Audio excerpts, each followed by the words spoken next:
L'agent m'a frappé au visage avec ses bottes, brisant mes dents et ça m'a rendu sourde de l'oreille gauche. J'ai personnellement assisté à l'exécution publique. J'étais âgé de seulement 11 ans. La Corée du Nord étant l'un des endroits les plus isolés du monde, on ne peut qu'imaginer les horreurs impensables qui s'y sont déroulées. C'est l'endroit le plus effrayant au monde. Aujourd'hui, nous allons découvrir certains des secrets les plus sombres de ce pays. Attention, cet épisode n'est pas pour les âmes sensibles. Ce contenu est réservé à un public adulte averti. Des camps de travail aux exécutions, en passant par la faim extrême et les lois pouvant affecter vos enfants à naître, ce pays dirigé par une seule famille regorge de cadavres dans les placards, au sens propre comme au sens figuré. En guise de punition, on m'a coupé un doigt, mais j'étais juste soulagé de ne pas avoir été exécuté publiquement. En tant qu'enfant, j'étais juste reconnaissant que ce soit tout. Certaines personnes ont réussi à échapper à la colère de la dynastie Kim, mais elles continuent à vivre avec les séquelles de leurs expériences. Il m'a dit « Désormais, tu n'es plus une humaine. Tu n'as pas de nom. » Privés d'accès au monde extérieur et soumis à des médias contrôlés par l'État, les citoyens de Corée du Nord sont victimes de mensonges quotidiens. Alors que la plupart des gens vivent dans la pauvreté, le dirigeant du pays, Kim Jong-un, et ses camarades bénéficient de très bons traitements. L'armée nord-coréenne a également atteint des sommets que personne n'aurait cru possibles, ce qui en fait l'une des plus redoutées. Nous parlons ici de ses capacités nécessaires à déclencher la Troisième Guerre mondiale. Comment cet homme a-t-il pu s'échapper de l'un des camps de prisonniers les mieux gardés du pays? Pourquoi les Nord-Coréens récoltent-ils du fumier humain? Et Kim Jong-un a-t-il été remplacé par un sosie? Avant de révéler les secrets de la Corée du Nord, n'oubliez pas de liker et de vous abonner pour voir plus de vidéos de survie. Après la guerre de Corée au début des années 1950, le dirigeant nord-coréen de l'époque, Kim Il-sung, a commencé à se détacher des méthodes communistes des soviétiques et a cherché à redéfinir l'indépendance de son pays. À cette époque, il a introduit un système de hiérarchie sociale appelé Songbun, qui repose sur l'allégeance des citoyens à Kim en tant que dirigeant. Le Songbun classe les citoyens en 3 catégories: les loyalistes, les hésitants et les hostiles. Comme pour les classes supérieures, moyennes et inférieures, vous profiterez selon votre statut d'une vie luxueuse où vous serez confronté à des temps beaucoup plus difficiles pour vos jours à venir. Mais à la différence d'une personne née dans une famille de classe inférieure qui peut changer les choses de manière significative, le système Songbun peut vous affecter pendant 3 générations. C'est considéré comme de la culpabilité par association. Cela signifie que si votre grand-père s'est montré critique envers le gouvernement nord-coréen, vous et votre père serez punis, peu importe votre degré de patriotisme. Sans surprise, ceux qui sont considérés comme les plus loyaux bénéficient de ce que le pays a de mieux à offrir, comme l'éducation, les opportunités de travail et même l'accès à la nourriture en cas de famine, ce qui arrive assez souvent. Les citoyens jugés hostiles sont eux traités comme des prisonniers, les plus chanceux étant envoyés dans des camps de travail forcés. Mais chanceux n'est peut-être pas le terme approprié. Les ressortissants jugés extrêmement hostiles peuvent être condamnés à la peine de mort. Selon certains témoignages non vérifiés, il peut s'agir d'un peloton d'exécution, d'une décapitation ou d'une pendaison. Et ces actes sont souvent réalisés en public pour servir d'exemple. En 1972, suivant les traces de son père avec le Songbun, Kim Jong-il a mis en œuvre ce que l'on appelle l'idéologie Juche. Elle repose sur 4 principes: l'autonomie idéologique, l'indépendance politique, l'autosuffisance économique et celle en matière de défense. Après s'être attaché à faire de la Corée du Nord un pays indépendant, Kim Il-sung s'est concentré sur la construction d'une nation autosuffisante, dotée d'une armée puissante. C'est ainsi que le gouvernement a bâti plus d'aérodromes militaires et de hangars à avions souterrains. Il s'est en plus focalisé sur le recrutement, incitant les citoyens à se battre pour leur pays. Mais cette nouvelle idéologie signifiait que le gouvernement allait aussi prendre le contrôle de tout ce qui se trouvait à l'intérieur de ses frontières. Des statues du dirigeant ont été érigées dans tout le pays afin d'amener les citoyens à croire qu'il était un chef proche du peuple. C'est aussi à cette époque que le gouvernement a restreint les voyages internationaux et pris le contrôle total des médias d'État. Les seuls citoyens autorisés à quitter la Corée du Nord étaient alors les diplomates, les étudiants d'élite, les travailleurs recrutés et les athlètes, tout en étant surveillés en permanence et interrogés à leur retour.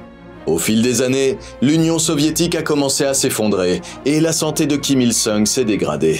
C'est à ce moment que son fils, Kim Jong-il, s'est mis à assumer de plus en plus de responsabilités. Et en 1994, après la mort de son père, il est devenu le nouveau dirigeant suprême du pays. Cette nomination est officiellement entrée en vigueur après la période de deuil de 3 ans du premier dirigeant du pays, Kim Il-sung. Et aujourd'hui encore, à l'anniversaire de sa mort, mieux vaut être extrêmement prudent quant à son comportement. Kim Jong-il a dirigé le pays jusqu'à ce qu'il soit victime d'une crise cardiaque et décède en 2011, permettant à son fils, Kim Jong-un, de prendre la relève et de devenir le dirigeant actuel. Les racines de sa famille étant profondément liées à l'indépendance de l'État, Kim Jong-un a continué à faire respecter des lois plutôt absurdes. Mais aussi stupides soient-elles, vous risquez d'être sévèrement puni si vous êtes pris en train de les enfreindre. Et ces sanctions s'appliqueront aux générations futures portant votre nom. Par exemple, les hommes doivent choisir entre 10 coupes de cheveux différentes et les femmes entre 18. L'objectif est de maintenir l'idéologie du pays et de réduire l'influence du monde extérieur. Les portraits des 2 précédents dirigeants du pays, le père et le grand-père de Kim Jong-un, sont aussi obligatoires dans chaque foyer. Mais la loi ne s'arrête pas là. Ces portraits encadrés doivent être accrochés plus haut que n'importe quel membre du foyer et être maintenus parfaitement propres. Des inspecteurs font régulièrement du porte-à-porte pour les contrôler. Et s'il y a la moindre couche de poussière dessus, toute votre famille risque une peine de prison. Oh, et en cas d'incendie, les portraits doivent être les premiers objets à être sauvés. Sérieusement, si vos enfants sont dans une maison en feu et que vous choisissez de les secourir en premier, vous risquez de subir de graves conséquences. Et si vous êtes un haut fonctionnaire surpris en train de somnoler, vous pourriez être exécuté publiquement par des canons anti-aériens devant des centaines de personnes. C'est ce qui est arrivé au ministre de la Défense Yoon Yong-chol en 2015 lors d'un événement auquel assistait le dirigeant suprême. Triste façon de mourir. Mais ce n'est pas le pire. La famille Kim étant considérée comme divine dans le pays, le gouvernement a instauré des périodes de deuil annuelles de respectivement 7 et 10 jours aux dates anniversaires des morts de Kim Il-sung et Kim Jong-il. Pendant ces périodes, les citoyens ne peuvent pas rire, boire de l'alcool, fêter des anniversaires ou pratiquer des loisirs. À partir du 17 décembre pour Kim Jong-il, si vous êtes surpris à faire l'une de ces choses, vous risquez d'être emprisonné ou exécuté. Le journal Indian Express a rapporté que non seulement les gens ne peuvent pas faire de courses le 17 décembre, mais que si un membre de leur famille décédait pendant la période de deuil national, ils ne sont même pas autorisés à extérioriser leur peine. Pour ne rien arranger, l'article affirme qu'il n'est même pas possible de faire enlever le corps. Même les touristes ne sont pas à l'abri, comme l'américain Otto Warmbier qui a subi de graves conséquences pour avoir prétendument volé une affiche. Please, I have made the worst mistake of my life. Nous avons d'ailleurs consacré tout un épisode à son histoire tragique. N'hésitez pas à le regarder aussi. Mais si vous pensez que les lois nord-coréennes sont archaïques, l'absence de droits de l'homme et de liberté vous choquera au plus haut point. Attention, la suite peut choquer certains spectateurs. Des prisons surpeuplées au travail des enfants, la Corée du Nord détient le pire bilan en matière de droits humains au niveau international. La nourriture est aussi répartie de manière inégale parmi les citoyens. Plus de 13 millions de Nord-Coréens souffrent de malnutrition, dont 60% d'enfants. De nombreux prisonniers sont forcés de manger des insectes et des rats pour survivre. Et pendant les pires périodes, il était courant de voir des cadavres dans les rues. La liberté d'expression et de religion est également réprimée, avec une estimation de 70 000 chrétiens emprisonnés en Corée du Nord. Bien que le pays dispose de quelques églises chrétiennes appartenant à l'État à Pyongyang, elles ne sont pour la plupart que des vitrines destinées aux étrangers afin de promouvoir une fausse image de liberté religieuse. De nombreux observateurs ont remarqué que ces églises étaient fermées lors des offices dominicaux. Les médias d'État empêchent aussi les citoyens d'être influencés par les autres pays. Sans accès à Internet ou aux chaînes d'information étrangères, toute actualité transmise au peuple nord-coréen est d'abord approuvée ou simplement produite par le gouvernement. À ce jour, la majorité des citoyens de cette république ne sont autorisés à regarder que 4 chaînes de télévision contrôlées par l'État et l'accès à Internet est totalement restreint, à l'exception d'une trentaine de sites sur l'intranet du gouvernement, comme ce site de recettes traditionnelles. Tous les médias sont donc sans surprise utilisés pour promouvoir la propagande nord-coréenne et leurs dirigeants, tout en diabolisant le monde extérieur. Kim Hye-suk a été envoyé au camp numéro 18. à Pukchang à l'âge de 13 ans. Son grand-père aurait fui vers la Corée du Sud et ce fut la raison du déplacement forcé de toute la famille. Elle y a passé 28 ans. Des enfants âgés de 11 ans à peine sont envoyés dans des camps de travail, payant potentiellement pour des crimes dont leurs parents ou grands-parents ont été accusés. L'après-midi, l'enfant de 5 ans a été forcé à travailler dans les montagnes. La seule chose positive était qu'il était possible de chasser des souris, des rats, des vers et des serpents pour leurs estomacs éternellement affamés. Et les enfants nés avec un handicap font face à un sort bien plus sinistre. Le docteur Ri Kwang-chol, qui a pu fuir la Corée du Nord, a affirmé que les nouveau-nés présentant des anomalies physiques étaient à un moment donné immédiatement tués et enterrés. D'autres enfants naissent sans ne jamais connaître autre chose que la vie en prison. C'est le cas de Shin Dong-hyuk, qui a réussi à s'échapper et à partager les horreurs qu'il a vécues pendant les premières années de sa vie. Dans la capitale sud-coréenne Séoul, nous avons pris contact avec un jeune homme de 26 ans qui, jusqu'à 2 ans auparavant, ne savait pas qu'il y avait un tout autre monde en dehors des barbelés. Né dans la prison de Kaechon, communément appelée Camp 14, Shin n'a connu qu'une vie de travail forcé et de malnutrition. Ses parents étaient des prisonniers autorisés à se marier en récompense de leur dur labeur. Mais il semble qu'aucun des deux n'ait vraiment eu son mot à dire sur cette union. Le père de Shin lui ayant raconté que sa mère avait été offerte par les gardes. À l'âge de 6 ans, Shin, son frère et sa mère ont été transférés au camp 18, connu pour être moins sévère que celui où il était né. Jusqu'à ses 12 ans, il a vécu avec sa mère et n'a vu son père qu'en de rares occasions. Les gardes nord-coréens ont expliqué à Shin qu'il était emprisonné à cause des crimes de ses parents contre l'État. Ils lui ont aussi fait comprendre que s'il ne travaillait pas dur ou qu'il désobéissait, il serait puni ou exécuté. À 13 ans, Shin a surpris sa mère et son frère planifier une évasion. Affamé et craignant pour sa vie, il a raconté aux gardes ce qu'il avait entendu. Mais au lieu d'être récompensé pour sa loyauté, il a été obligé d'assister à l'exécution de sa famille. En grandissant, aviez-vous pensé à vous échapper? Cela ne m'a jamais traversé l'esprit. Je pensais que la société extérieure serait comme celle du camp. Persuadé que le monde entier était un camp de prisonniers, le garçon n'avait aucune raison de s'échapper, jusqu'à ce qu'un nouveau captif lui parle du monde extérieur. Ce besoin de manger, cette liberté de manger ce que je voulais, m'a fait fuir. À sa 3e tentative et après des mois de torture, Shin a réussi à fuir. Suite à l'élaboration d'un plan d'évasion avec son compagnon de cellule, ils ont tenté leur chance, mais un seul d'entre eux s'en est sorti vivant. Avec des gardes armés et des clôtures électriques entourant les prisons, une évasion n'est pas seulement un défi, mais aussi une condamnation à mort potentielle. Même si les 2 hommes avaient réussi à esquiver les gardes, le choc électrique de la clôture a tué l'acolyte de Shin sur le coup. Lui a pu s'échapper avec succès en grimpant sur le corps de son complice. En y repensant, c'est le plus grand péché que j'ai fait. Je me sens toujours coupable. Mais Shin Dong-hyuk n'est pas le seul citoyen à avoir réussi à fuir les frontières de ce pays à la recherche d'une vie meilleure. Et c'est devenu d'autant plus vrai que les réserves de nourriture ont fortement diminué depuis le Covid-19. Sous le gouvernement du dirigeant suprême Kim Jong-un, les dépenses militaires de la Corée du Nord ont pris le pas sur la satisfaction des besoins humains fondamentaux de ses citoyens. Pendant la pandémie, il a donné l'ordre d'interrompre les échanges avec la Chine et de fermer les frontières pour protéger ses ressortissants. Cette décision a bloqué les expéditions de céréales, d'engrais et d'équipements agricoles essentiels. Les Nations Unies estiment que 43% de la population était alors en situation d'insécurité alimentaire.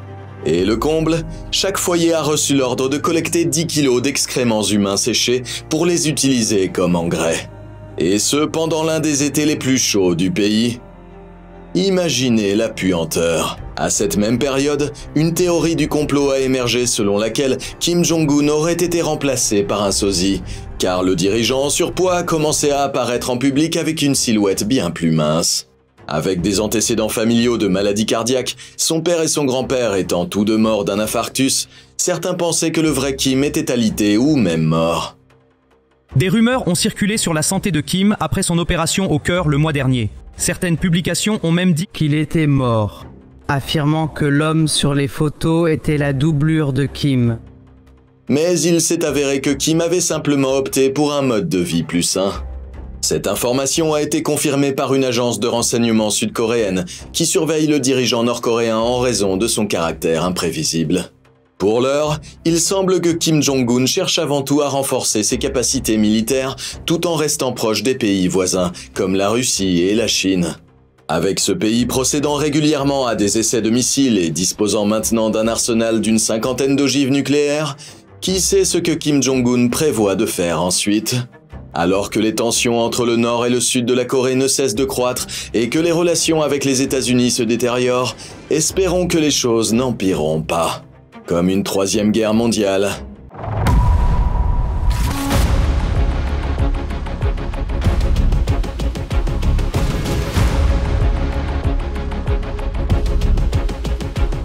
Pourriez-vous affronter des gardes qui vous tirent dessus pour vous tuer, nager des heures voire des jours en pleine mer ou traverser un vaste désert hostile? Quel genre d'endroit pourrait vous pousser à faire ces choix extrêmes? Certaines personnes doivent traverser l'enfer avant de pouvoir enfin trouver la liberté. Voici comment survivre à la Corée du Nord.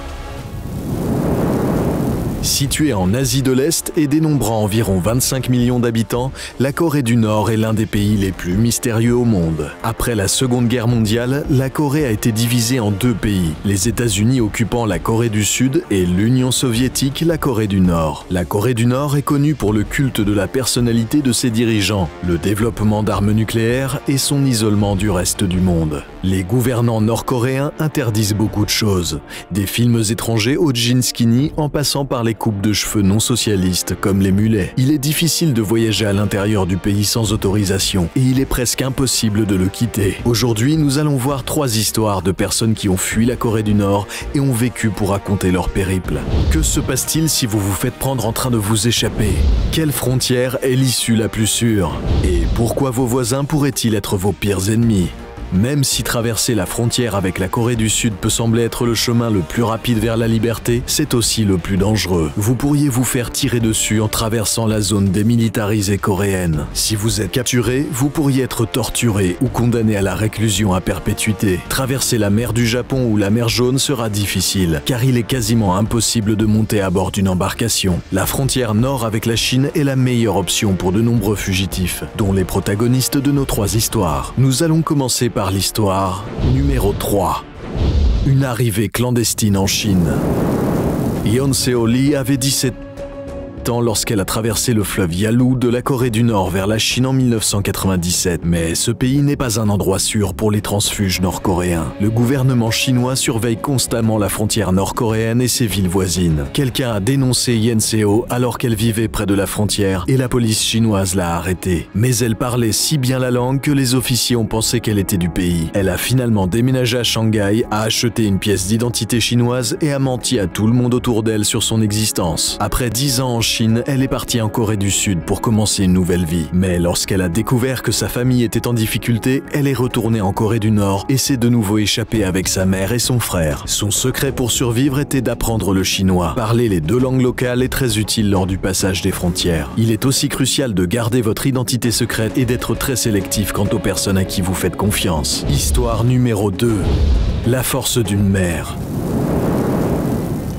Dans les années 1970, Lucia Jang était fidèle au leader Kim Il-sung, comme n'importe quel enfant en Corée du Nord. Mais sa famille n'a pas été autorisée à rejoindre le parti communiste. Ils ont été forcés de vivre dans la pauvreté, la faim et la honte. Lucia a épousé un homme violent qui a vendu leur bébé pendant la famine nord-coréenne des années 1990. Ils ont rompu. Puis elle est passée clandestinement en Chine afin de trouver de la nourriture pour ses parents. Elle s'y est mariée illégalement, mais elle a fini par être expulsée avant d'être envoyée dans une prison nord-coréenne. Elle y est restée pendant 3 ans. Après sa libération, elle est retournée en Chine et est tombée enceinte. Mais elle savait que ce pays ne reconnaîtrait pas son bébé comme citoyen. Elle a donc regagné la Corée du Nord, où les autorités ont statué que son enfant serait tué à sa naissance et qu'elle serait de nouveau emprisonnée. Elle s'est alors enfuie dans la maison isolée d'un parent et a accouché en secret. Plus tard, Lucia a transporté son nouveau-né jusqu'en Chine en traversant une rivière. Elle a ensuite découvert un réseau clandestin d'évadés nord-coréens qui l'a conduite en Mongolie. Puis elle a trouvé un moyen de se rendre en Corée du Sud avant de s'installer au Canada. Elle a confié que sa stratégie était de s'y prendre étape par étape et que le fait de devenir mère lui a donné une raison de continuer à se battre. Histoire numéro 1. La 4e tentative est la bonne. Scott Kim et sa mère mouraient de faim lorsqu'ils se sont enfuis pour la première fois vers la Chine en 2001. Scott avait alors 17 ans. Ils y ont travaillé comme agriculteurs pendant 1 an jusqu'à ce que son voisin les dénonce. La police les a ramenés en Corée du Nord. Scott a été envoyé dans un centre de détention où il a été maltraité. Mais comme il a dit aux autorités qu'il avait 15 ans, il a été transféré dans un centre médical pour orphelins. Il s'est échappé peu de temps après et retourné en Chine où il a travaillé dans une ferme. Les autorités chinoises l'ont arrêté une 2e fois alors qu'il cherchait sa mère. De retour en Corée du Nord, Scott a été envoyé dans un camp de travail sur une montagne. Il a dû abattre des arbres pendant des mois. Il s'est échappé, s'est fait prendre à nouveau et a été condamné à purger une peine à perpétuité dans un camp de prisonniers politiques. Un intermédiaire l'a aidé à soudoyer les autorités et il a pu revenir en Chine.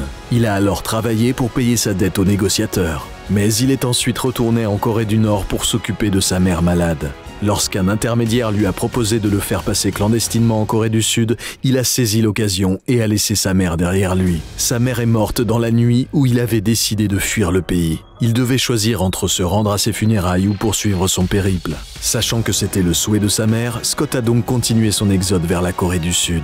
Maintenant, il y possède une entreprise et profite de sa nouvelle vie. Les intermédiaires et les passeurs ont permis à Scott d'accéder à sa liberté.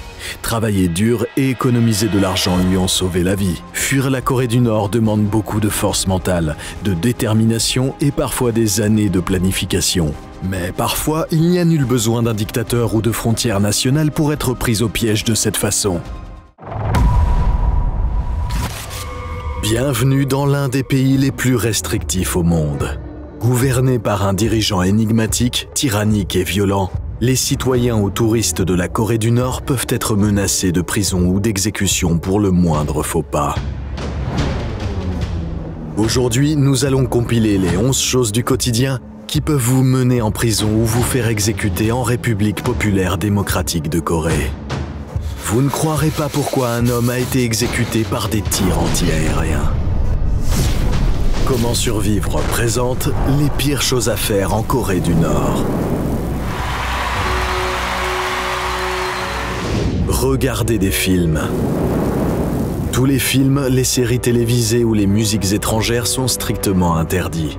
Vous pouvez être abattu juste pour avoir regardé un programme américain, ou pire encore, un long métrage sud-coréen.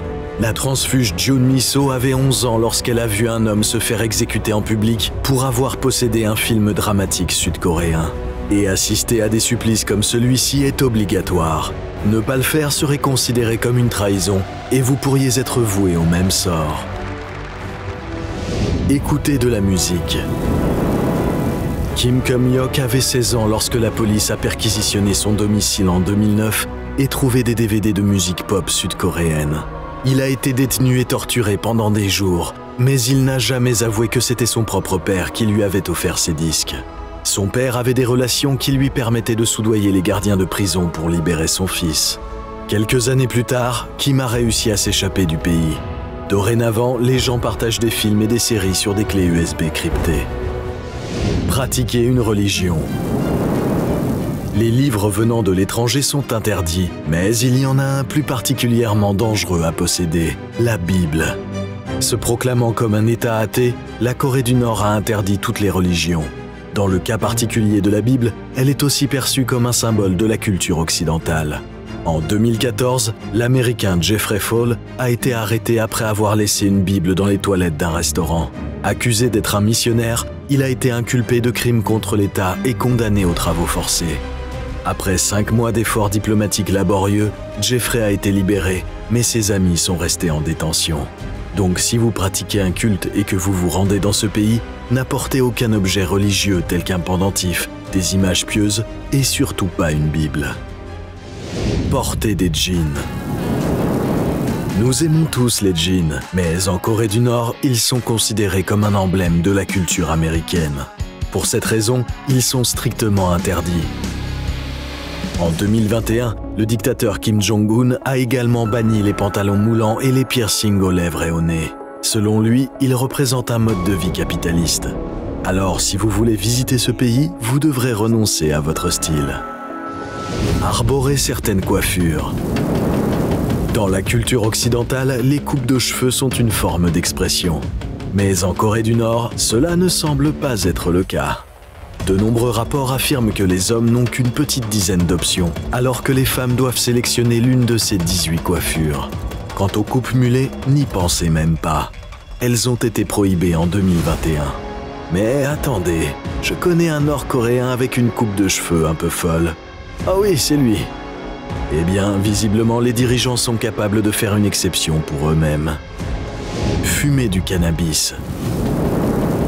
Il paraît que l'herbe pousse librement sur les bords de route dans ce pays. Et cette rumeur a conduit certains médias à croire qu'elle était légale et bon marché.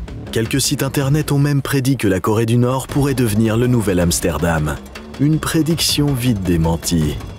Les plantes qui y germent sont du chanvre industriel contenant très peu de THC, qui est la composante psychoactive de la marijuana. Et les autorités ont clairement indiqué que le cannabis est aussi illégal que la cocaïne ou l'héroïne. Alors ne vous faites pas avoir en transformant votre voyage en very bad trip. Dépensez sans regarder. Il est fréquent que les voyageurs échangent des devises contre de la monnaie locale du pays qu'ils visitent. Mais ce n'est pas le cas dans ce royaume ermite. Le won nord-coréen est généralement réservé aux citoyens. En tant qu'étranger, vous devez utiliser des dollars américains, des euros ou le yuan chinois. N'essayez donc pas de récupérer de la monnaie nord-coréenne comme souvenir à rapporter à la maison, car vous pourriez vous faire arrêter. Et ne tentez jamais d'entrer dans les magasins destinés aux locaux. L'État vous fournira un guide qui vous indiquera gentiment quelles boutiques sont dédiées aux touristes. Négligez le ménage. Chaque famille nord-coréenne doit avoir un portrait des anciens dirigeants Kim Il-sung et Kim Jong-il dans son foyer. Il faut les accrocher en hauteur afin que personne ne les dépasse. Et ils doivent rester impeccables. Des militaires inspectent régulièrement les portraits de chaque maison. Même une fine couche de poussière peut vous valoir une lourde amende. En 2020, lorsque sa maison a pris feu, une mère a couru pour sauver ses 2 enfants, mais a laissé derrière elle les portraits des dirigeants. Elle a été arrêtée et s'est même vue refuser des antibiotiques devant permettre de soigner les blessures de ses enfants. Son sort reste inconnu, mais elle risque une lourde peine de prison. Rigolez. Chaque année, pour commémorer l'anniversaire de la mort de l'ancien dirigeant Kim Jong-il en 2011, les Nord-Coréens sont tenus de respecter de 7 à 11 jours de deuil à partir du 17 décembre. Durant cette période, la population ne peut pas rire, boire de l'alcool, faire de l'exercice ou même leurs courses. La police patrouille dans les rues et inspecte les maisons pour s'assurer que tout le monde pleure bien la mort du leader. Les personnes ne respectant pas ces règles strictes sont poursuivies en tant que criminels idéologiques. S'assoupir. Lors d'un événement en 2015 auquel participait Kim Jong-un, le ministre de la Défense Yeon Yong-chol s'est endormi et n'a pas respecté les instructions du dirigeant. Le dictateur était tellement irrité par son manque de loyauté qu'il l'a condamné à mort. Mais au lieu du peloton d'exécution habituel, le ministre a été placé devant un canon anti-aérien et tué. Ramener des souvenirs. En 2016, l'étudiant Otto Warmbier effectuait une visite guidée en Corée du Nord. Il était le seul Américain du groupe de touristes. Et alors qu'ils s'apprêtaient tous à monter à bord d'un avion, le jeune homme a été arrêté par des militaires. Selon les autorités, Otto avait volé une affiche de propagande dans l'une des zones d'accès restreint de l'hôtel où il séjournait. Pendant sa garde à vue, il a été contraint de lire des aveux dans lesquels il a déclaré avoir commis le crime à la demande d'une église méthodiste, d'une organisation universitaire secrète et du gouvernement américain. Après 17 mois de négociations tendues entre les États-Unis et la Corée du Nord, Otto a été libéré en 2017, mais il se trouvait dans le coma. Il est décédé peu de temps après être rentré chez lui à l'âge de 22 ans. Il n'a jamais été clair si ce jeune homme avait réellement volé l'affiche, mais dorénavant, le gouvernement des États-Unis met en garde ses ressortissants contre un séjour en Corée du Nord, en raison du risque élevé d'emprisonnement politique. Vous devrez donc peut-être réprimer votre curiosité et éviter de visiter ce pays hostile. Aussi restrictif et violent que soit ce régime, certaines personnes ont réussi à échapper à ces règles cruelles. À quelle punition s'attendre si l'on fait la sieste en Corée du Nord? Eh bien, pour le ministre de la Défense Yeon Yong-chol, la sentence a été de se faire publiquement exécuter par des mitrailleuses antiaériennes devant des centaines de personnes. Si vous pensez que faire la sieste est une raison ridicule pour tuer quelqu'un, c'est que vous n'êtes clairement pas familier avec le système juridique nord-coréen. Selon leurs règles, il suffit d'une mauvaise coupe de cheveux ou d'un rire pour servir de prochain exemple public. Aujourd'hui, nous avons compilé les lois les plus choquantes qui n'existent qu'en Corée du Nord. Et ces gars ne plaisantent pas. On rapporte qu'ils ont exécuté plus de 1400 citoyens uniquement entre 2000 et 2013. 7. Suspension des cadres. Tous les foyers doivent conserver les portraits des anciens dirigeants du pays et les accrocher sur le mur le plus visible de la maison. Ils doivent être fixés suffisamment en hauteur afin que personne ne dépasse les photos des gouvernants. Plus important encore, vous devez les garder extrêmement propres. Des inspecteurs sont mandatés et vont de porte en porte pour évaluer si vous en prenez bien soin. S'ils trouvent la moindre couche de poussière, toute votre famille peut faire face à une peine de prison. 6. Coupe de cheveux approuvée par l'État. C'est bizarre qu'un homme avec cette coupe de cheveux soit autorisé à dire aux autres quelle coiffure ils peuvent arborer. Mais nous ne sommes pas dans votre lieu de résidence habituel, n'est-ce pas? Ici, les hommes ne peuvent porter qu'une dizaine de coupes de cheveux strictes et pas très glamour, alors que les femmes ont le choix parmi ces 18 options. C'est assez pointilleux. 5. Interdit au jean. Je sais, vous aimez le look de cow-boy, mais c'est strictement interdit dans ce pays, surtout s'il s'agit d'un jean bleu. Ces pantalons sont considérés comme un symbole du style de vie occidental diabolique, voire pire, de la culture américaine. 4. Attention à l'argent. Si pour une raison quelconque vous êtes autorisé à entrer en Corée du Nord, n'essayez jamais de vous procurer la devise du pays, le won. Vous pouvez utiliser des euros, des dollars américains ou des yuans chinois pour faire vos courses. Mais essayez de les échanger contre la monnaie locale pour garder un souvenir, et les choses pourraient tourner, eh bien, très mal. 3. Le système de caste. Vous pensez que les castes appartiennent au passé, et vous avez raison, mais pas en Corée du Nord. Un système complexe de 51 catégories détermine si vous êtes considéré comme loyal, hésitant ou hostile envers le régime. Les familles loyales regroupent des descendants de soldats qui se sont battus contre le Japon pour l'indépendance du pays ou contre la Corée du Sud dans les années 1950. Les loyalistes en tirent tous les avantages, comme la possibilité de vivre dans la capitale et d'exercer les métiers les mieux rémunérés. Les familles hésitantes ont des emplois mal payés et sont au banc de la société, pour la plupart. Mais si vos ancêtres se sont opposés au régime communiste imposé en 1948, une vie de souffrance vous attend. Vous êtes alors considéré comme hostile et toute votre famille peut être envoyée dans des camps de travail. 2. Pas de rire. Après la mort de son père Kim Jong-il en 2011, Kim Jong-un a ordonné au pays d'être endeuillé pendant une semaine entière. Personne n'était autorisé à rire, boire de l'alcool, faire de l'exercice ou même faire des courses. Des inspecteurs patrouillaient dans les rues pour s'assurer que la population respectait cette règle. Pour le 10e anniversaire de la mort du dirigeant en 2021, une période de deuil de 11 jours a été imposée. 1. Pas de religion. Comme la Corée du Nord revendique être un État athée, pratiquer une religion est considéré comme un crime idéologique, surtout s'il s'agit du christianisme. La Bible n'est pas seulement vue comme un livre venu de l'étranger, ce qui est déjà un crime en soi, mais comme quelque chose de pire encore. C'est encore une fois un symbole de la culture américaine. Oublier une Bible dans les toilettes d'un restaurant a valu à l'Américain Jeffrey Fall une peine de prison pour crime contre l'État. Heureusement, après 5 mois de négociations, il a été libéré et a pu rentrer chez lui. I personally even experienced watching public execution. Millions of people died of starvation in 1990s. And many children actually were living on the street during those several years. We did not have enough space to lie down.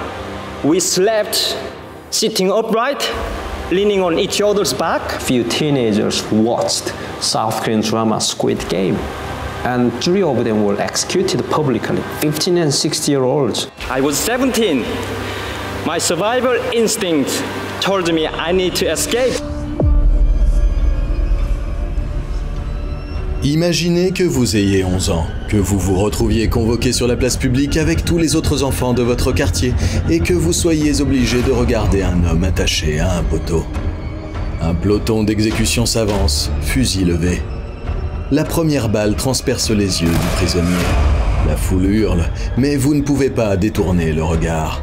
C'était la normalité pour Timothy Cho, un enfant nord-coréen coincé dans l'un des régimes les plus répressifs de la planète.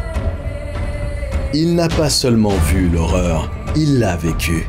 Il a été enfermé dans des cellules si exiguës qu'il n'avait pas de place pour s'allonger, forcé d'assister à une violence sans nom, affamé à l'extrême et battu pour le simple crime d'exister. Pour Timothy, ce calvaire ne lui est pas arrivé qu'une fois, mais 4. Et d'une manière ou d'une autre, il s'en est sorti vivant. Aujourd'hui, nous allons plonger dans un univers tordu, rempli d'obsessions politiques, de goulags et d'un système de torture si extrême que les thrillers les plus sombres d'Hollywood semblent très fades à côté. Et on est loin de la fiction ici.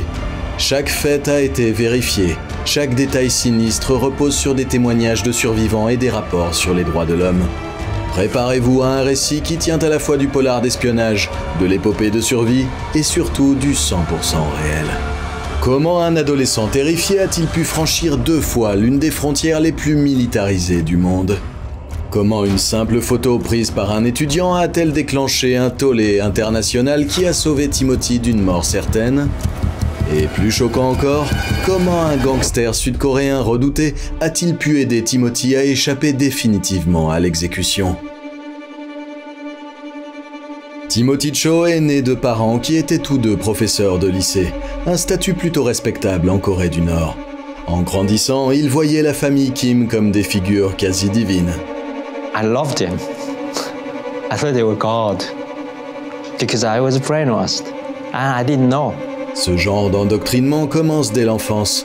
Les écoliers sont formatés à respecter et à louer la dynastie des Kim en permanence. Mais un matin, alors que Timothy n'avait que 9 ans, il est rentré dans une maison vide. Ses parents avaient disparu. Il s'était enfui en Chine sans crier gare. Dans la société nord-coréenne, c'est de la haute trahison. Oui, nous parlons d'une trahison passible d'exécution. Du jour au lendemain, Timothy est passé du statut d'enfant patriote lambda à celui d'orphelin étiqueté fils de traître. My auntie and uncle were there. They would not ask me if I had eaten at all. So I left to my uncle's house in tears and then went to the market picking up food on the floor. Personne ne voulait l'embaucher. Les autorités l'évitaient et même ses proches le repoussaient. Il a alors rejoint les KJB, des enfants sans abri qui font les poubelles dans les gares, vivent de reste et dorment dans des coins. C'était vers la fin des années 1990, pendant ce que le régime nord-coréen appelait la marche forcée, une famine catastrophique qui a tué jusqu'à 1 million de personnes. Timothy se débrouillait pour trouver des restes de maïs ou de céréales, passant parfois des jours sans rien d'autre que de l'eau. Sa grand-mère a fini par l'héberger, mais la nourriture manquait partout. Pendant ce temps, le régime martelait à la population que Kim Jong-il était le sauveur de la nation, le seul à les défendre contre un monde rempli d'ennemis imaginaires. And when I was 7, Kim died. First, Kim died. And I literally cried and didn't sleep well for 3 nights. Pour Timothy, la vie quotidienne était devenue une version réelle des Hunger Games, sans le glamour ni les tribus. La seule différence, personne pour venir le sauver. À l'âge de 17 ans, il s'est rendu compte qu'il n'avait pas d'avenir en Corée du Nord. La famine était une menace constante et les stigmates de la défection de ses parents lui donnaient un sentiment de désespoir. Alors il a décidé de s'échapper. Comme ça, un adolescent, seul et affamé, risquant sa vie pour franchir l'une des frontières les plus surveillées au monde, parce que rester sur place signifiait une mort certaine. C'est donc au début des années 2000 que Timothy Cho a franchi pour la première fois la frontière chinoise. C'est une traversée que d'innombrables Nord-Coréens ont tentée, mais que peu d'entre eux ont accompli. À ce moment-là, on aurait pu penser que la roue allait enfin tourner, mais le destin lui réservait un tout autre sort. En 2004, Timothy a rejoint 17 autres Nord-Coréens prêts à tout pour fuir. Leur plan ? Traverser la Chine, marcher à travers des terrains hostiles, puis franchir la frontière mongole pour demander l'asile. S'ils y parvenaient, ils pourraient trouver un chemin vers la Corée du Sud ou un autre refuge. S'ils échouaient, ils seraient renvoyés en Corée du Nord, avec à la clé la prison, la torture ou une balle dans la tête. Ils ont réussi à se rapprocher de la Mongolie. Mais dans les derniers instants, les forces de sécurité chinoises ont arrêté tout le groupe. They were warning us to stop, and then they started shooting in our way, and you could see that bullet comes next to your feet. So we were no longer able to run and we were arrested there. Les autorités les ont qualifiés de migrants économiques illégaux. En vertu d'un accord avec Pyongyang, Pékin expulse de force les Nord-Coréens, fermant les yeux sur les horreurs qui les attendent dans leur pays. Dès que le groupe de Timothy a atterri sur le sol nord-coréen, ils ont été séparés et jetés dans différents centres de détention. Le jeune homme s'est retrouvé entassé dans une cellule exiguë avec une cinquantaine d'autres détenus. Tous étaient à moitié affamés, serrés comme des sardines et empestant la sueur et la terreur. Timothy a rapidement découvert que la prison en Corée du Nord est un véritable supplice au ralenti. S'il avait de la chance, il recevait 2 portions d'une bouillie faite de farine de maïs par jour. Des gardes l'ont violemment interrogé pour savoir s'il avait été aidé par des Occidentaux pour planifier son évasion. Et un matin terrifiant, il s'est vu rappeler de manière brutale à quel point la prison était dangereuse. When I woke up, I realized that the man I was leaning against was dead. He died from torture, lack of medical care and starvation. Les gardiens sont donc entrés et ont traîné le cadavre comme une poupée de chiffon, alors que Timothy restait assis comme paralysé. C'est le genre de traumatisme qui briserait n'importe qui. Les exécutions publiques sont monnaie courante en Corée du Nord, mais mourir anonymement dans une cellule exiguë est encore plus fréquent, en particulier pour les infortunés qui tentent de faire défection, reconnus traîtres par l'État.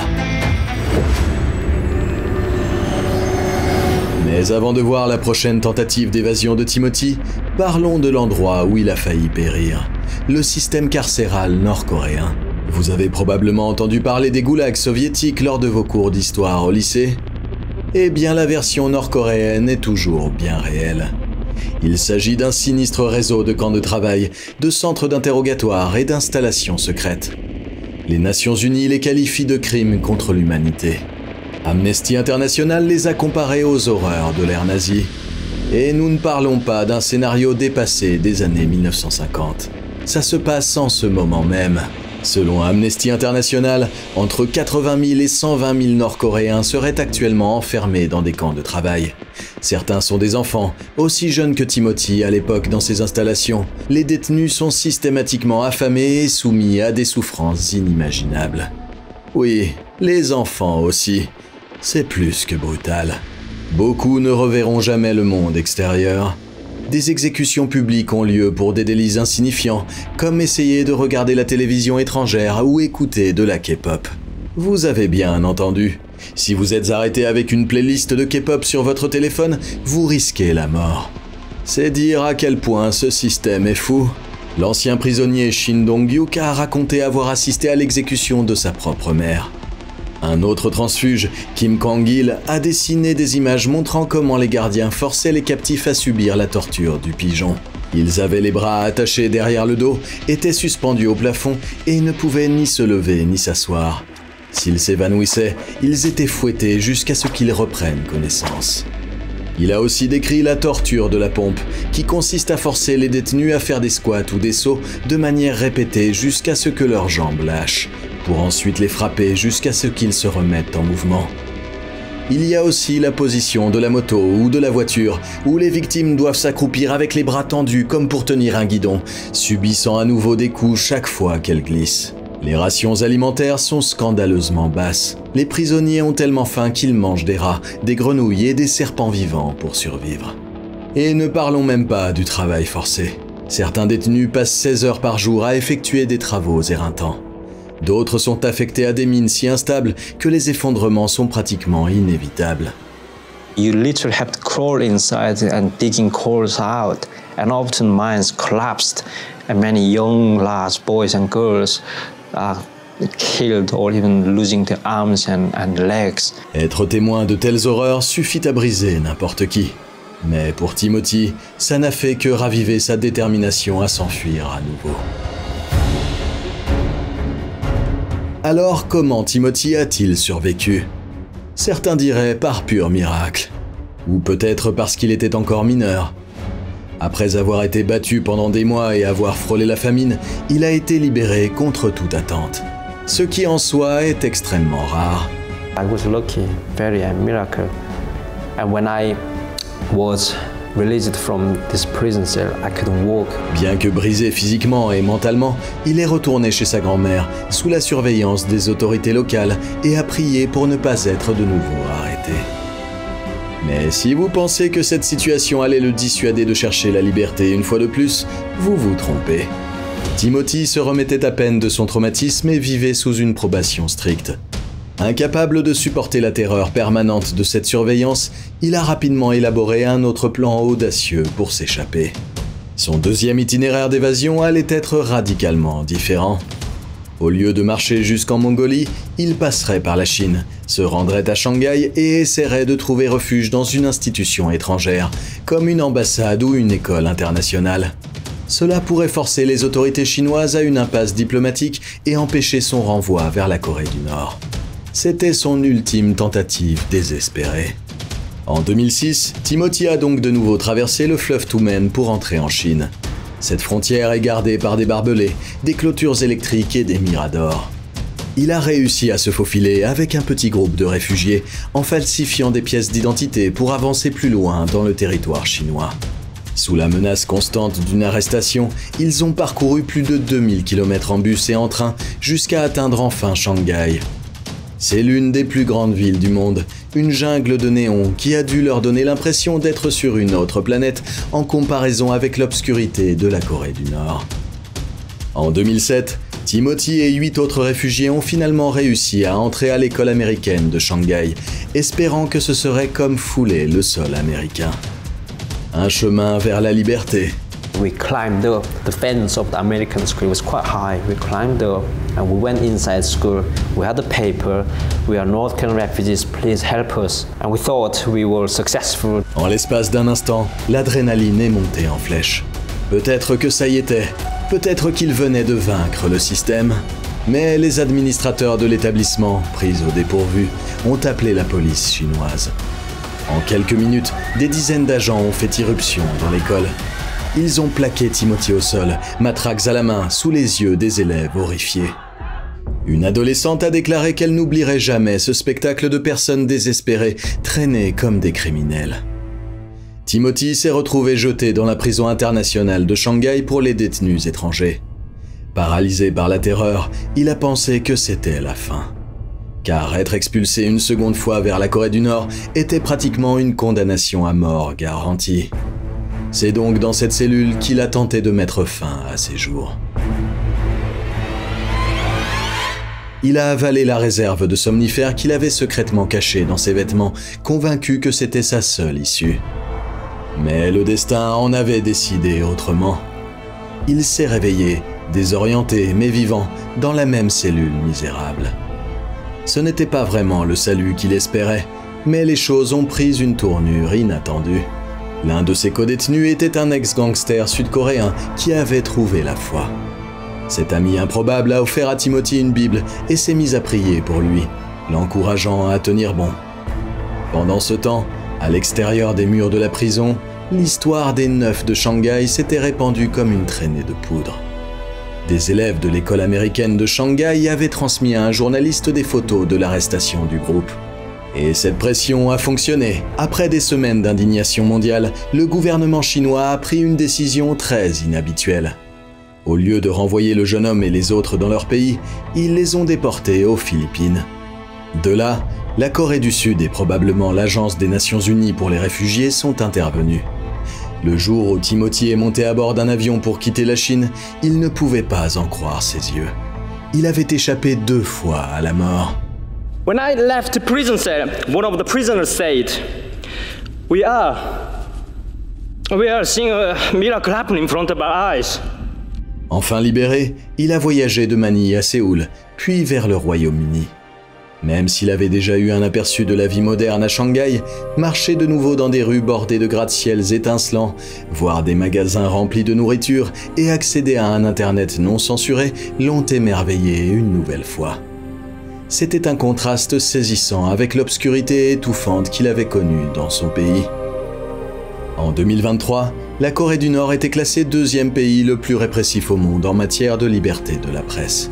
C'est l'une des raisons pour lesquelles Timothy n'avait aucune idée du fonctionnement du monde extérieur jusqu'à ce qu'il en fasse lui-même l'expérience. Après s'être installé au Royaume-Uni, il a appris l'anglais, a poursuivi des études supérieures et a décidé de partager son histoire, dans l'espoir de mettre en lumière ceux qui sont encore enfermés dans les goulags nord-coréens. Il a collaboré avec des groupes comme Open Doors UK, qui défendent les chrétiens persécutés, dont quelques 50 000 pourraient être emprisonnés dans les camps de travail de Corée du Nord uniquement à cause de leur foi. Ce nombre représente près de la moitié de toutes les personnes détenues par l'ensemble du système pénal du régime. L'incroyable résilience de Timothy est devenue un modèle pour d'autres transfuges. Mais une question persiste. Comment vit-on avec de tels souvenirs ? Comment raconter l'horreur sans s'effondrer? Pour Timothy Cho, les cauchemars sont encore frais, ce qui l'incite à continuer de témoigner. Son histoire nous rappelle que derrière chaque statistique sinistre sur les atrocités nord-coréennes se cache une personne avec une famille, une enfance et de fragiles espoirs d'une vie meilleure.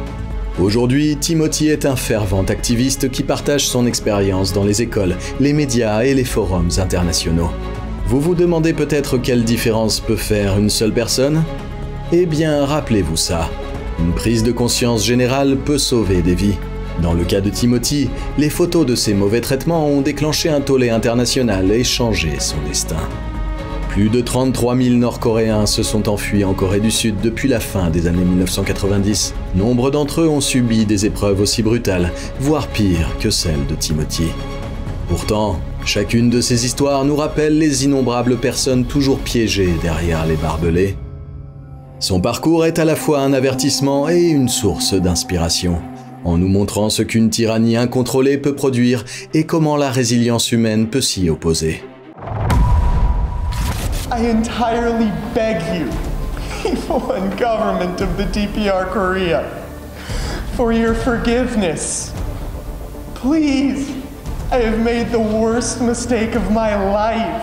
Voici Otto Warmbier, un étudiant et touriste américain dont le voyage en Corée du Nord s'est transformé en véritable cauchemar. En 2016, il a été condamné à 15 ans de travaux forcés dans un camp de prisonniers nord-coréens pour un crime apparemment innocent que beaucoup pensent qu'il n'a même pas commis.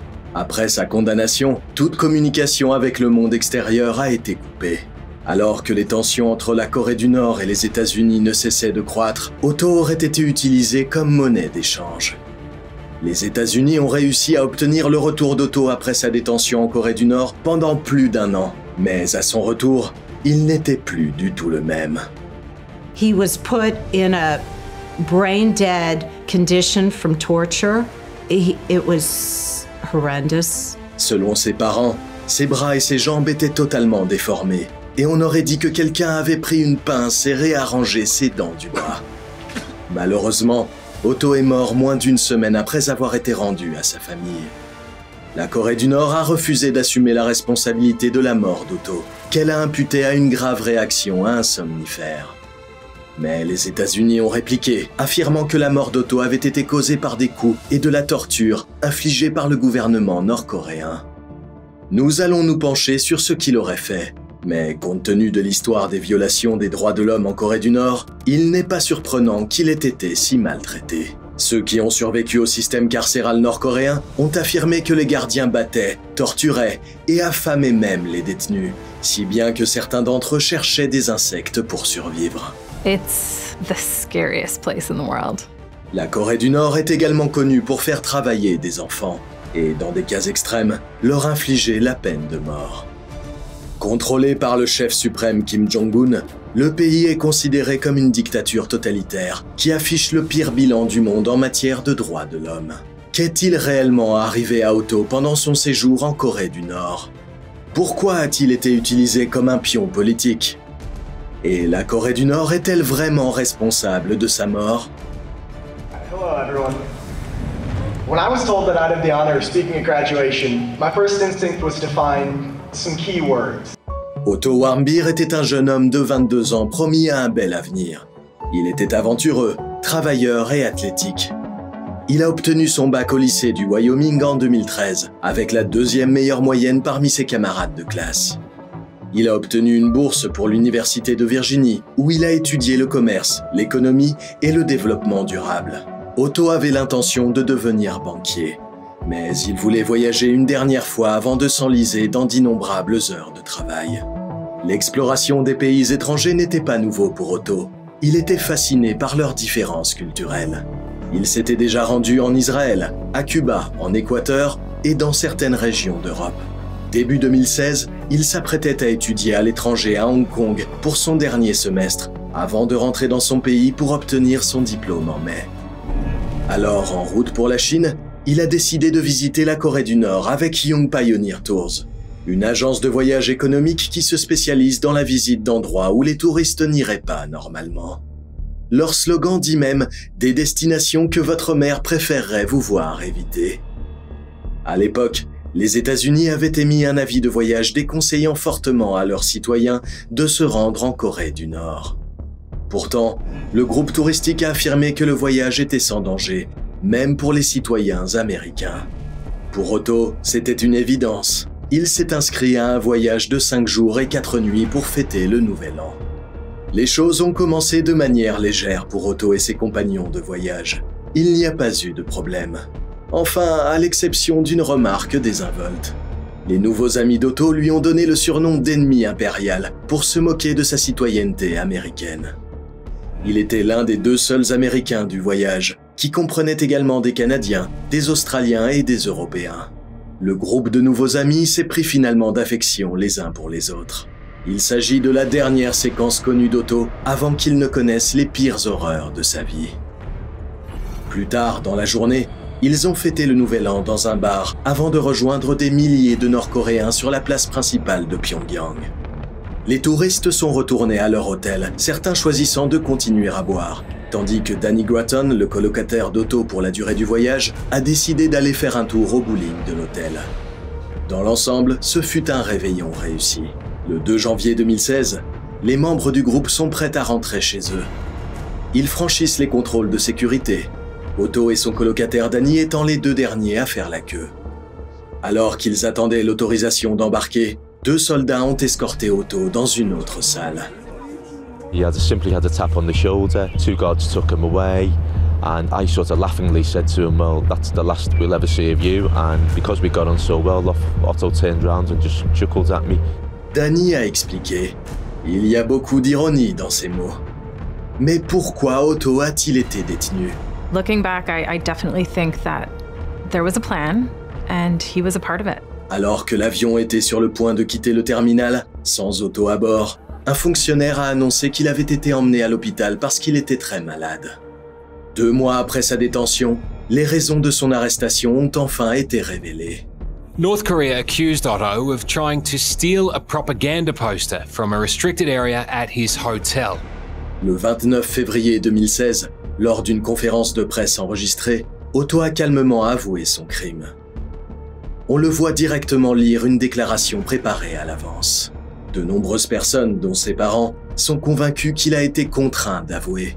On the early morning of January 1st, 2016, I committed my crime. 2 semaines après la conférence de presse, la Cour suprême de Corée du Nord a condamné Otto à 15 ans d'emprisonnement et de travaux forcés.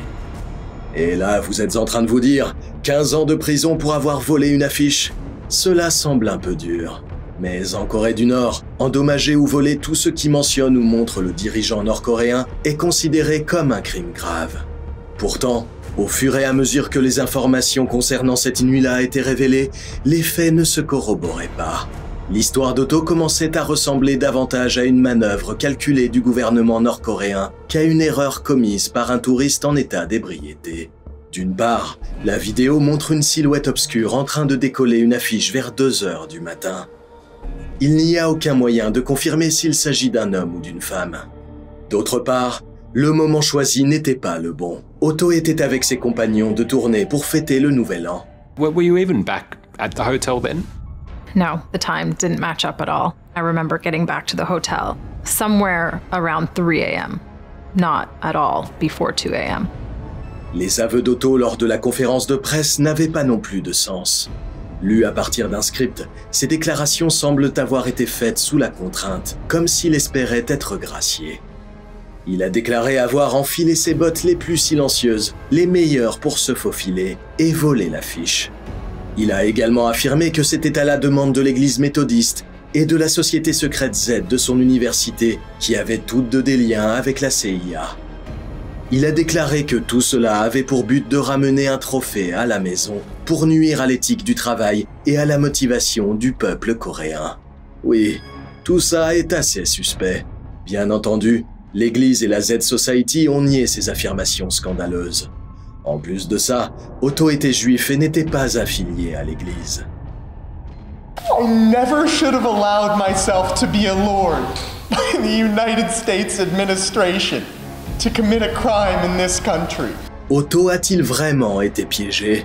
Et pourquoi ses parents pensent-ils que son arrestation est liée au programme d'armement de la Corée du Nord? This was a very sensitive time in United States-North Korea relations, so the North Koreans you knew early on would use them as a bargaining chip. Les relations entre les États-Unis et le gouvernement nord-coréen n'ont jamais été bonnes, et le cas d'Otto n'a fait qu'empirer les choses. Quelques jours à peine après son arrestation, la Corée du Nord a testé ce que l'on pensait être une arme nucléaire et a procédé à un lancement de missiles quelques semaines plus tard. Cela a conduit les Nations Unies à imposer de nouvelles sanctions à l'encontre de la Corée du Nord et le gouvernement américain à s'associer à l'armée sud-coréenne pour des exercices conjoints. En réponse à ces exercices conjoints, le gouvernement nord-coréen a menacé de procéder à une frappe nucléaire préventive et offensive. Quel est le lien entre Otto et tout cela? On pense qu'il a été utilisé comme un pion politique, non seulement pour assouplir les restrictions à l'importation et à l'exportation, mais aussi pour améliorer les relations avec les États-Unis. 2016 était une année électorale pour les États-Unis, et il est possible que le gouvernement nord-coréen ait vu là une occasion à saisir. Pendant plus d'1 an, les administrations Obama et Trump ont toutes deux envoyé des fonctionnaires à l'étranger dans l'espoir de ramener Otto sain et sauf. Bien que ses parents aient passé des mois à s'inquiéter pour la sécurité de leur fils, ils ont été rassurés par le gouvernement américain. Ce même gouvernement qui, au départ, les avait incités à se taire, de peur d'aggraver la situation, selon Fred, le père d'Otto. That whole time we were told he was in perfect health. By the CIA, by our State Department. Malgré cette promesse, on pense qu'Otto a été sévèrement battu et peut-être torturé pendant sa captivité. 물고문은 있거든요. 그 뭐 내심처에서는 다 해요, 거의나. 그렇게 많이는 안 했는데 그분이 감옥에 있으면서 간수들이 있잖아요. 간수들이 많이 때렸대요. 왜 때렸냐면 언어가 안 되잖아요. Le waterboarding est une tactique d'interrogatoire qui simule la noyade. Elle est illégale au niveau international et est considérée comme l'une des pires méthodes de torture. Si une personne est soumise au waterboarding pendant de longues périodes, elle risque d'être privée d'oxygène dans le cerveau, ce qui peut entraîner des lésions permanentes ou pire encore, la mort. Joseph Yoon, le représentant spécial des États-Unis pour la politique nord-coréenne, a mené les négociations entre les États-Unis et la Corée du Nord pendant 17 mois. Et ce jusqu'en juin 2017, date à laquelle les choses ont pris une tournure catastrophique. Après avoir appris qu'Otto était dans un état comateux, Yoon, le président Trump et son administration ont exigé qu'il se rende en Corée du Nord et ramène l'Américain chez lui. Arrivé en Corée du Nord, Yoon a admis qu'il n'avait aucune garantie de ramener Otto chez lui. Au départ, la Corée du Nord ne voulait même pas laisser Yoon ou le médecin qui l'accompagnait voir Otto. Après d'intenses négociations, la Corée du Nord a autorisé Yoon et l'équipe médicale à voir Otto. Ce qu'ils ont vu, cependant, n'était pas le même homme que celui dont les photos avaient circulé dans les médias. Les deux gouvernements ont fini par trouver un accord et Otto est rentré chez lui. Mais la promesse faite à ses parents de le ramener en bonne santé n'a pas été tenue. Lorsque Yoon a vu Otto pour la première fois, il était pâle et pratiquement sans vie, avec une sonde d'alimentation insérée dans le nez. Il était clair qu'Otto ne serait plus jamais le même. Les médecins nord-coréens qui s'occupaient d'Otto ont affirmé qu'il était arrivé à l'hôpital dans un état pire qu'un an avant son sauvetage. Plus tard, il a été révélé qu'Otto avait été dans le coma pendant 15 des 17 mois de sa détention. Bien qu'Otto ait été rendu à ses parents, de nombreuses questions restaient en suspens. La plus évidente est la suivante. Qu'est-il arrivé à Otto pendant sa détention?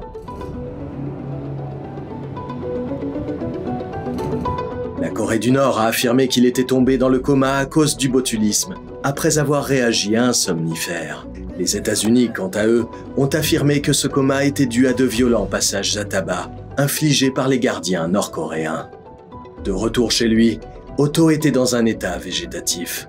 Ses yeux étaient ouverts, mais il ne réagissait pas et ne contrôlait pas son corps. We saw evil. In his eyes, he had seen just terrible things. And he had been reduced to this animalistic creature that I couldn't hug and I couldn't get a feeling back from. It was horrible. Après des examens médicaux et des scanners cérébraux, il est apparu qu'Otto souffrait de graves lésions cérébrales, probablement dues à une crise cardiaque. Étonnamment, il n'y avait pas de signes évidents de torture ou d'abus physiques. Il n'y avait pas de fractures cicatrisées, ni de signes montrant qu'il avait été frappé. Mais il avait une grande cicatrice au pied et ses dents semblaient mal alignées, ce qui a alimenté les soupçons. Il est apparu que les deux côtés du cerveau d'Otto étaient endommagés de manière symétrique, ce qui réfute les affirmations selon lesquelles il aurait été frappé à la tête. Normalement, un coup à la tête affecte une zone spécifique et non l'ensemble du cerveau. Après 6 jours passés aux côtés de leur fils inanimé, les parents d'Otto, Fred et Cindy Warmbier, ont pris la décision déchirante de retirer sa sonde d'alimentation. Otto Warmbier est officiellement décédé le 19 juin 2017.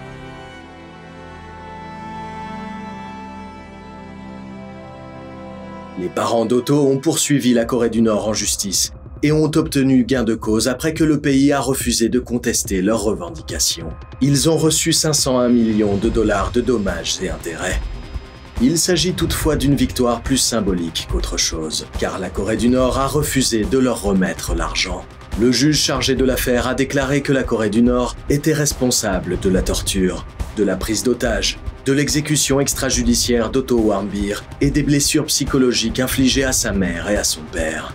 En janvier 2022, les Warmbier ont reçu 240 000 dollars, après que le gouvernement américain a saisi des actifs d'une banque nord-coréenne. Cependant, aucune somme d'argent ne pourra jamais effacer le traumatisme qu'ils ont subi et qu'ils continueront de subir après avoir perdu leur fils. Aujourd'hui encore, Fred et Cindy se sont donnés pour mission de dénoncer le mal qui se cache à l'intérieur des frontières de la Corée du Nord. Si vous avez l'intention de vous rendre en Corée du Nord, l'histoire d'Otto doit vous servir d'avertissement, surtout si vous êtes américain. Et n'oubliez pas de regarder notre vidéo sur les pires choses à faire en Corée du Nord, afin de savoir ce qu'il ne faut pas faire. Nous vous donnons rendez-vous la prochaine fois pour un nouveau Comment survivre.